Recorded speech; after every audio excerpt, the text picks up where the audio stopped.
ও আজকে রোজা রাখতে রাখতে কেমন তো গেছে, আজকে বাসা যা ভালো ইফতারি গো। আজকে ইফতারিটা জমা করুন, যাই আমি। ভাই খারাপ কি হইছে? ভাই, আমি কি রোজা? হ্যাঁ আমি রোজা। ভাই আমি রোজা রাখছি তো ভাই, সারাদিন এই রোদের ভিতরে রোজা থেকে ভাই ক্লান্ত হয়ে গেছি তো ভাই। বাসায় আমার কিছু নাই, ঠিক আছে ভাই, আর আমি কাজ কামও করতে পারি না। যদি আমার কিছু দিয়া ভাই রোজার জন্য সহযোগিতা করতেন তাহলে ভালো হইতো ভাই। সহযোগিতা করুন তোকে মতন করে একটা ছোট লোকের জন্য বেড়া আঙ্গো জায়গায় জায়গায় অপমান হয়। ভাই আমার একটু সহযোগিতা করিয়া দেন ভাই, আমি আজকে সারাদিন রোজা রাখছি ভাই, ক্লান্ত হয়ে গেছি ভাই, ইফতার করুন সন্ধ্যার পর ভাই, আমার একটু দিয়া দেন ভাই। এই বেটা ছাড় ছাড়, ছোট লোক মোটো লোক ছাড় এন থেকে, বেটা ছাড় ছাড়। ছোট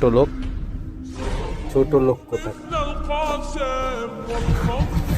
আজকে গরিব দিকিয়া আমার সবাই অবহেলা করতে আছে। والخط حسيني والخط حسيني। তো বন্ধুরা, ভিডিওটা তো বুঝছেনই কিভাবে বানাইছি, তো লাইক কমেন্ট শেয়ার সবাই করিয়া দিবেন। আল্লাহ হাফেজ।